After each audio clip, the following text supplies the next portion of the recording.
Hello and welcome to another episode of Learning Rust with Git Oxide. This is Sebastian and my colleague, Sydney. Hello. Oh, thank you for having me once again. My pleasure. See, if you watch the other episodes, you see a progression there. I get more friendly. And also every session, I try to use a new word to describe Sydney.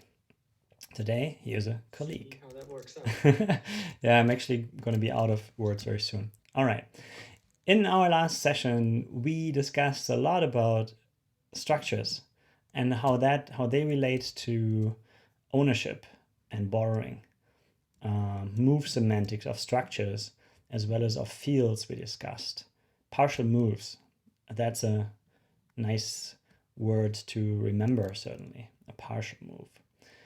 And what we didn't really get into yet is lifetimes, because lifetimes are actually always there. They're part of ownership and borrowing, but we have never really seen lifetimes, nor have we seen lifetime errors in the sense that Rust refused to do something, compile usually, because the lifetimes didn't quite add up. And today, I think what I want to try is to use structures to not only show lifetimes, but also kind of come up with some examples that trigger some lifetime related errors. Probably not all of them and not the most complicated ones, but some. And I hope it's going to be interesting. Let's see where that goes. All right. What's your knowledge about lifetimes, by the way? Like, in short, what's your feeling about lifetimes? Feeling about lifetimes. Well, I'm guessing it has something to do with the scope of the variable and how long a variable actually lives, or a pointer to a value actually lives, and how Rust, I guess, some rules about that, how and when you can use certain things. Yeah. Or when you can't use certain things anymore. Yeah.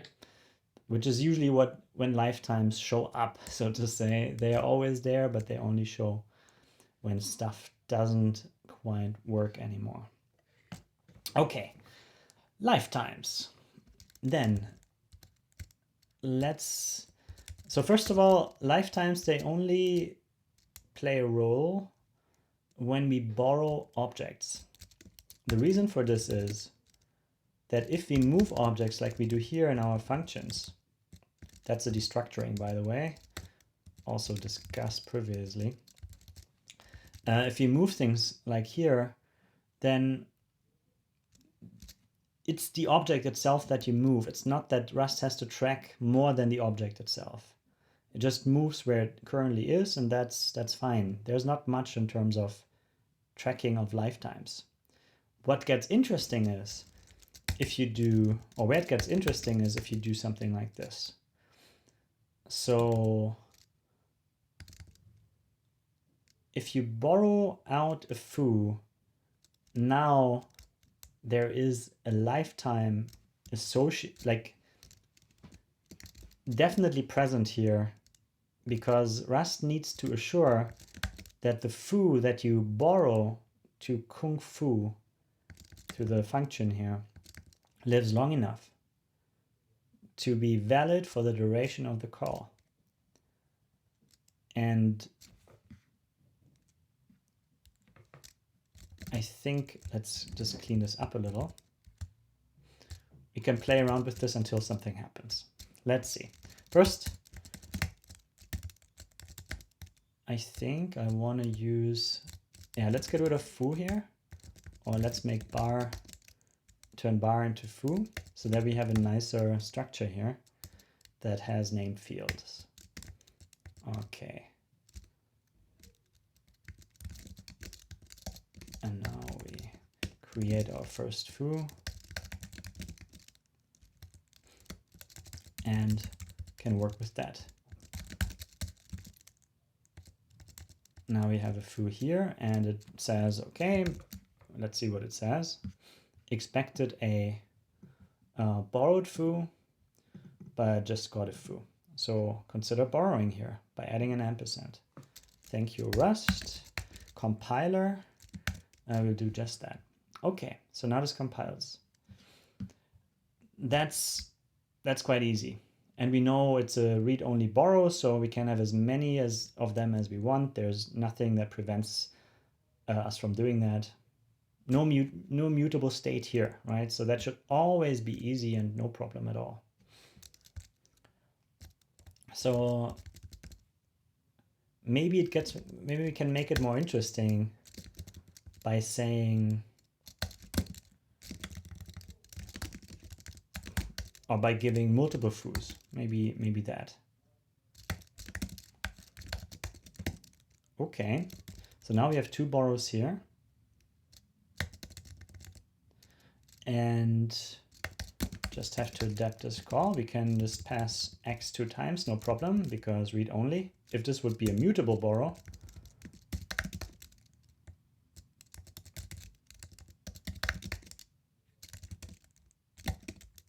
what will happen?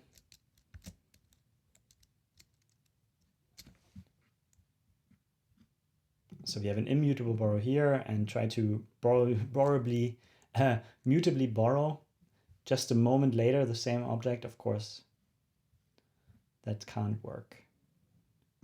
Because of the essence of REST, episode 1, we discussed that in great detail.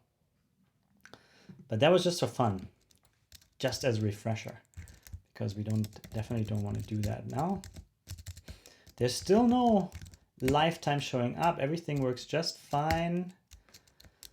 So let's see if we can beef it up a little. I don't know why this is still red here,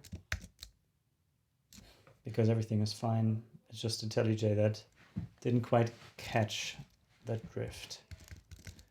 Okay, so what if I wanted to return a borrowed string here? Okay, now it doesn't like it. So first of all, of course, I should probably, maybe I just decide later what I do here. Decide. This is, by the way, a nice thing that you should do. If you don't know what to put there in terms of code, just put it to do there, because that usually fixes all issues related to you not returning anything yet. This works in most positions, in most cases, not in all. We probably show where that doesn't work once we talk about generics more. But here, now I can just focus on this, on the signature of the function.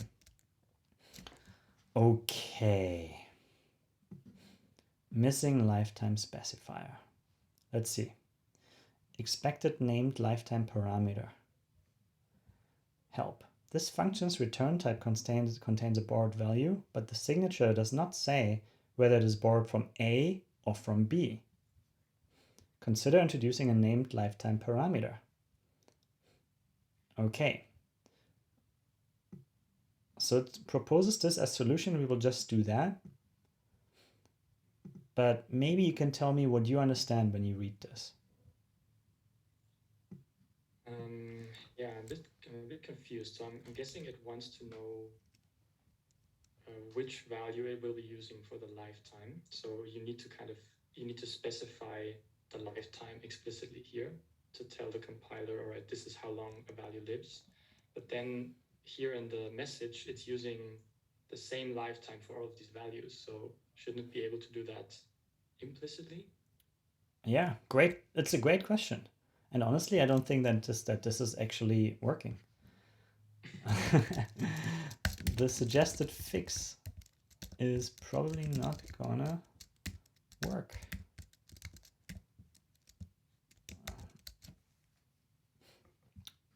Oh, it does work. Nice. Huh. Okay, so that's great. We didn't find a bug on video. But instead it just works. Let's see what that means. But honestly, let's roll that back for now. Let's try something else. With what this says is it can't decide where that string is borrowed from, because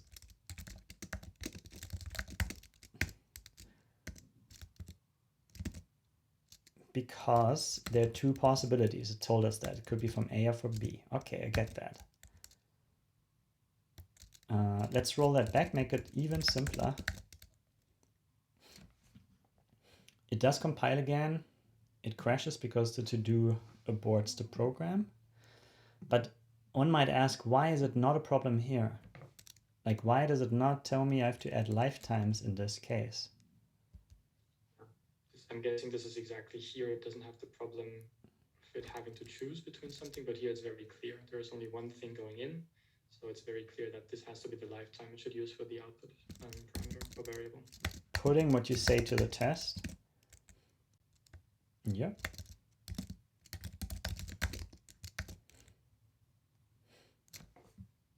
So if I have a second parameter that doesn't have a lifetime, so to say, because it is owned, then it doesn't take part in this lifetime computation at all. So Rust doesn't have to be confused about where it's borrowed from. Interestingly, I think I'm smarter than the compiler.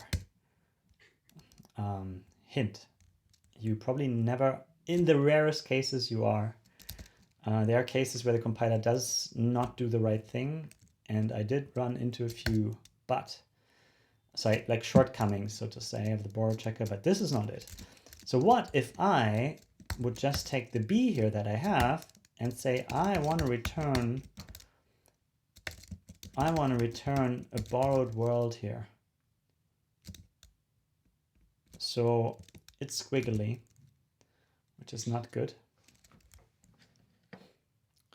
Yeah, I'm guessing that doesn't work because the B goes out of scope when the function ends, right? So how can you return something?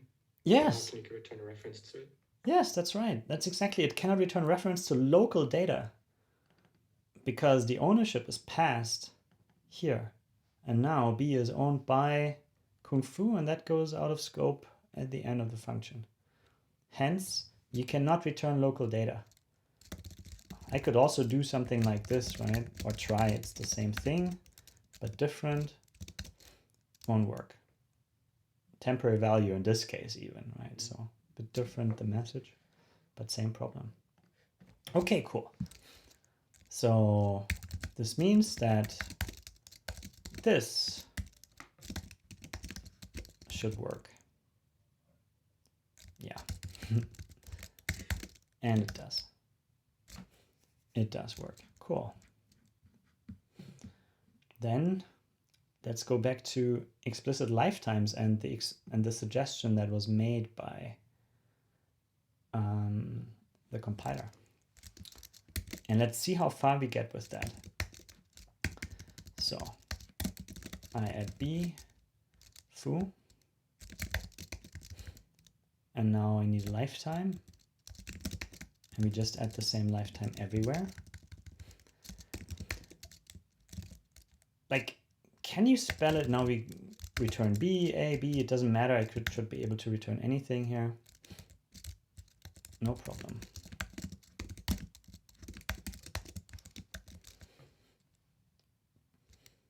Okay.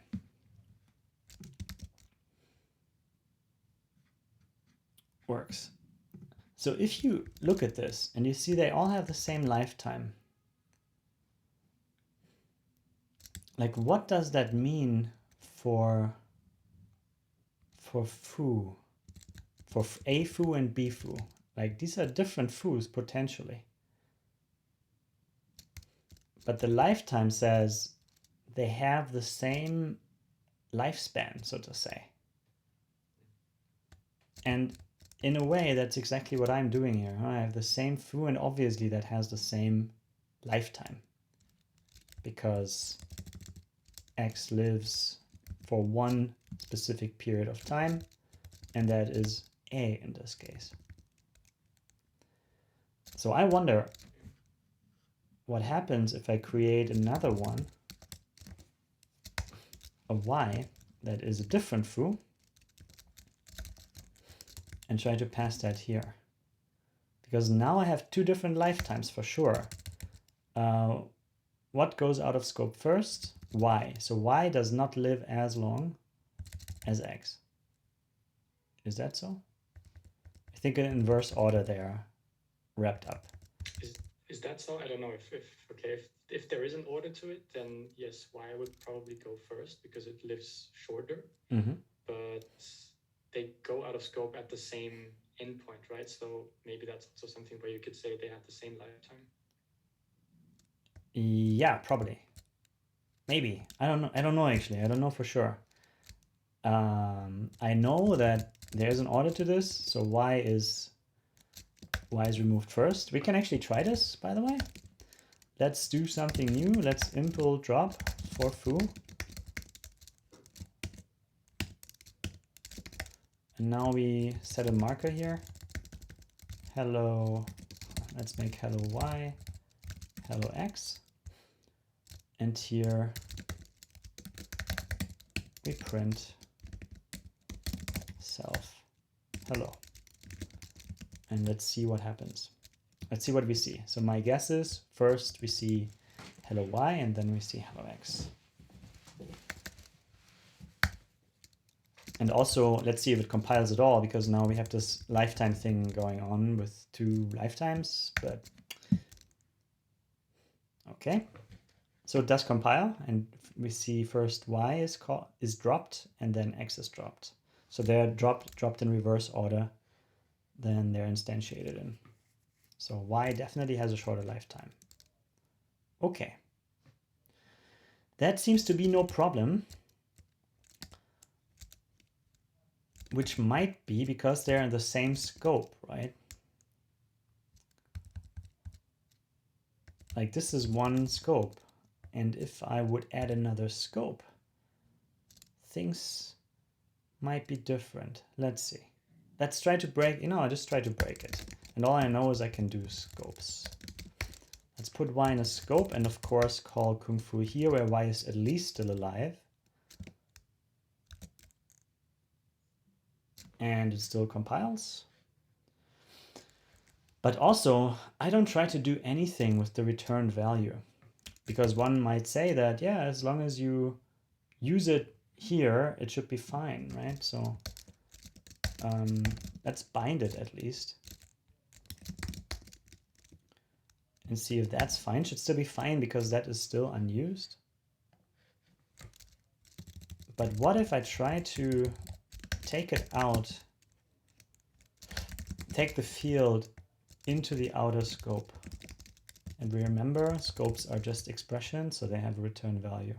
Oh, interesting. So now it barks at me. Huh. Okay, y does not live long enough. Borrow later stored in field here, but borrowed value does not live long enough. Dropped here while still being borrowed. But wait.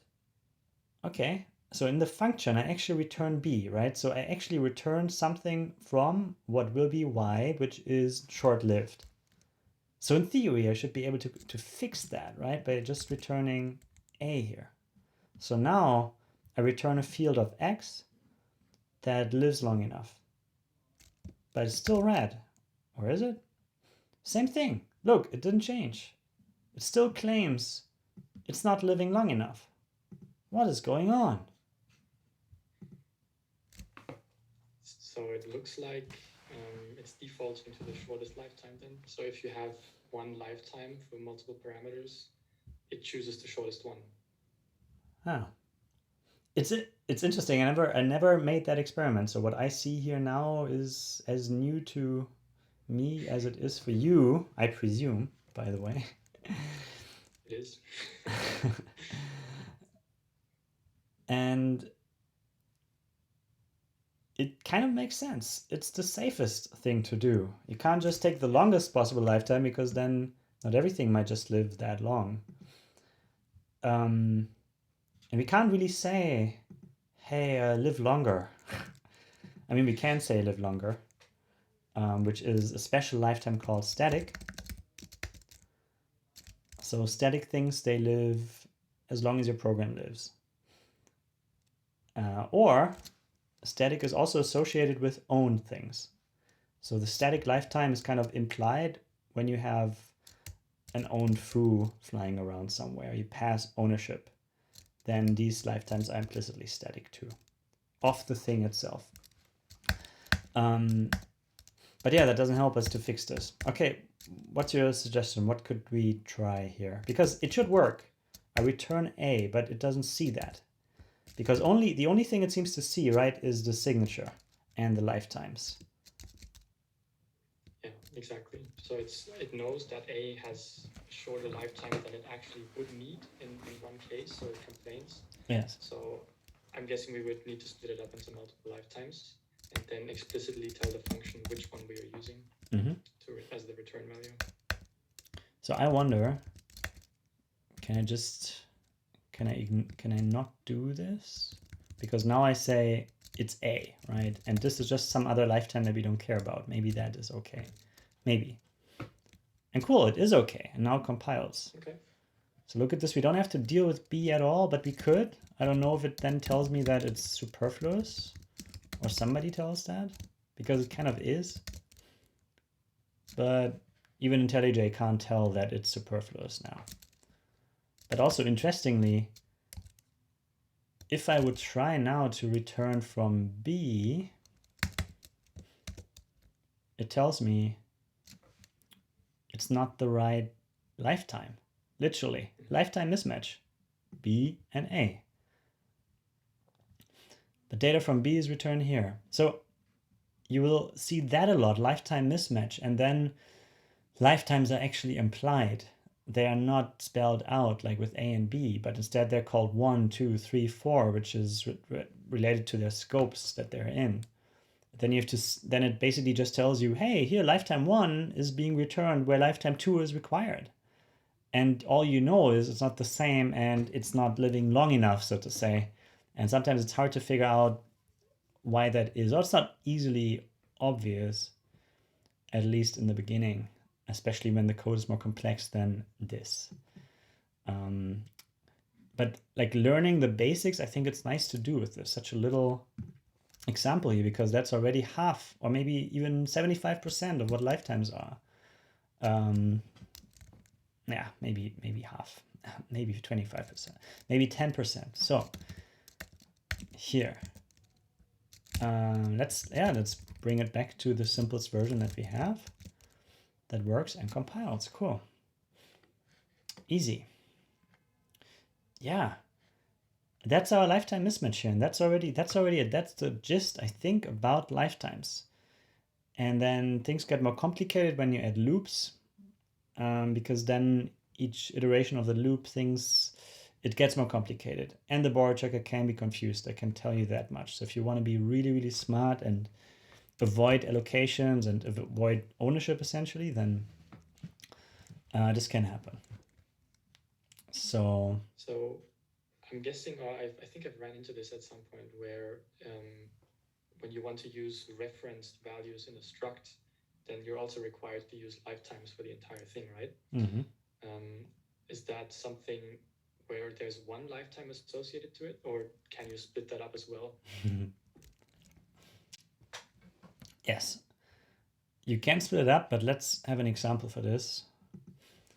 I think we can keep that and now have a bar that instead of own strings has borrowed strings. Okay, so now we already see the squiggly lines reappear because we expected a lifetime parameter. Consider introducing a named lifetime parameter. Okay, so it wants this for A, and I just do as it says and try again. Okay, consider using the existing lifetime A. Okay. So now you were asking, does it make sense to do this? Would that work? Yes, it would work. It does compile anyway. But is this something similar or akin to that, where we kind of get an advantage by doing that because now something can live longer or something like that? Yeah, I was thinking about that too at some point. And I still have to think about an answer because I don't want to say the wrong thing. Did I ever have multiple lifetimes in certain structures? Rarely, maybe never, but sometimes I name them so that they're easier to understand. Instead of just it's the repository. Yeah, we have a Git oxide reference here for probably the first time because it's learning Rust with Git oxide, yeah? But it's much easier for me to think of these lifetimes in structs as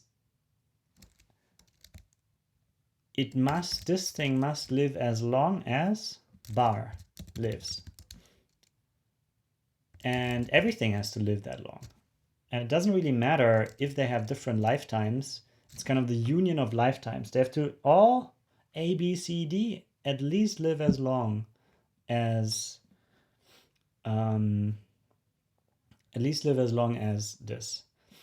I think when you start doing complicated things with futures, which also we didn't talk about and maybe won't, then internally this has a trillion lifetimes, one lifetime per borrow, indeed, like you said, and it also needs that because it's the right thing to do technically, but yeah, in practice you don't do that. I've never had an issue with this, but you have to be aware what each lifetime is for and what it means. So thinking of this as must live as long as bar is the right way of thinking of that, because that's what it boils down to, and then it just works as you think of it, so to say. Yeah. And it also doesn't make sense to have multiple lifetimes anyway, because it's attached to this one parent, so to speak. Yes. You can do cool things with lifetimes. You can say, and there should be B, and B should live as long as A.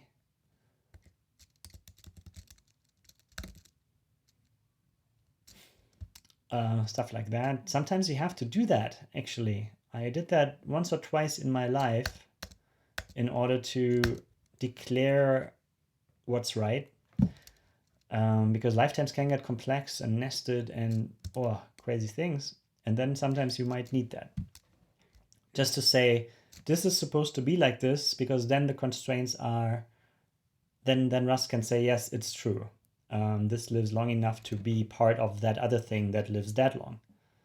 So if you start doing this kind of stuff, like I have an object that has another object that has a reference and they are all borrowed somehow, then these lives as long as constraints have to be created. But for our example here, that's perfectly fine and should be enough. Okay, then let's see what we can do with the bar here. First of all, let's create a bar. I just overwrite X because that's what we do in Rust. And we create a bar. Hello. Hello. Now it's a bit nicer here because we can just use strings directly. Like that. Okay. So instantiation successful. And now since these are referenced, we could probably try to do things more directly. Let field be. Let's see. Let's return something here. Let's try to return a field from something that goes out of scope. Will that work? I don't know. Apparently it does. Yeah. Why is that? This X goes out of scope.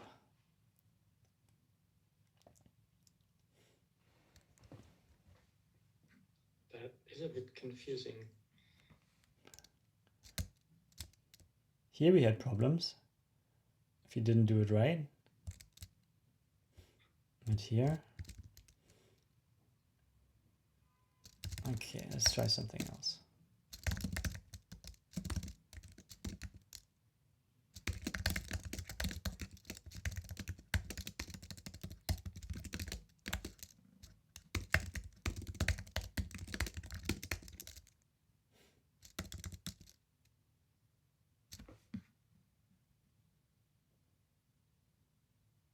Okay.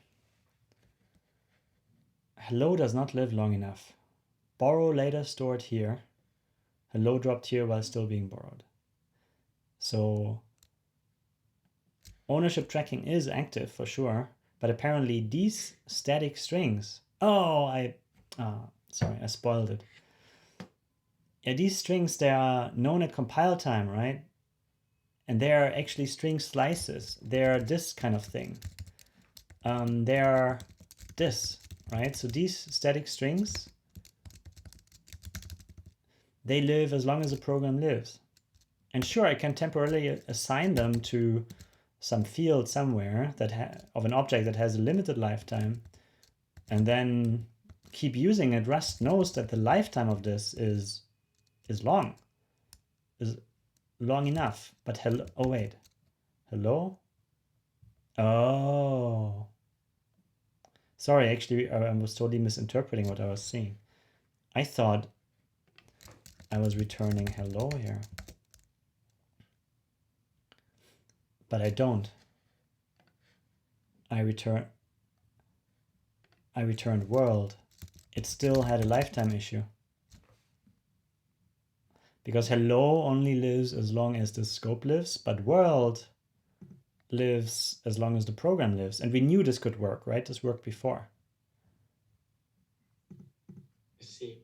So this just has an implicit lifetime of static, or like a static lifetime. And yes. That's why this works. That's why it worked before. But now look, I return world, which we know has a static lifetime. But hello has a limited lifetime, but it still claims I can't return world. Like, look at this. So how do I fix that? This should work. Honestly, this should work, right? This is static. It worked before.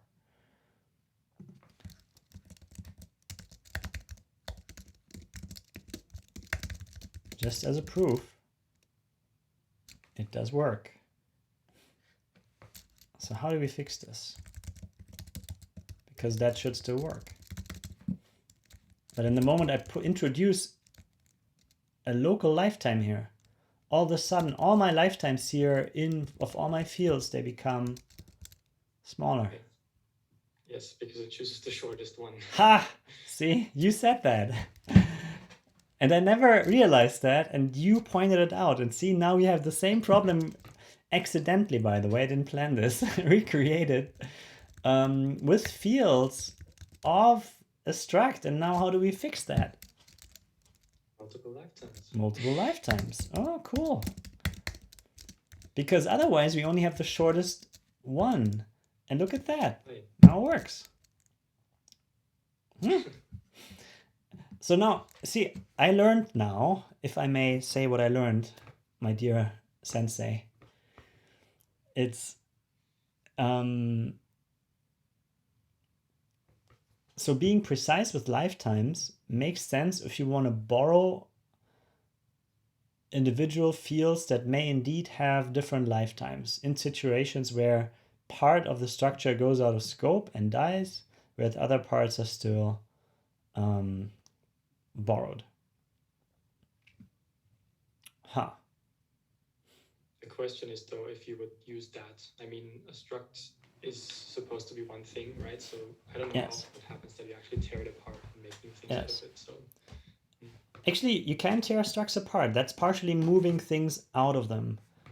In this case, it's really just copying. We know that these shared borrows, they just copy. So it's not even taking something out of the structure. It's merely copying something that is already just borrowed and cheap and everything. So it's not really an issue in this case for sure. That's that. So if you wanted to be, if you plan to do that, if you plan to, no, wait. Yeah, no, it's okay. I mean, the strange thing is, I was just, I think, contradicting myself. I said, these are copy. These shared references are copy. So if it just copies something, it shouldn't have given us a lifetime error because it would never have taken the structure apart or borrowed something that is owned by the structure. Right? Like, why does it care about a lifetime of the structure if it just copies a static borrowed string or static string around? Or let's say a borrow to a static string. That can just be copied. But it didn't. It complained. So that's also interesting.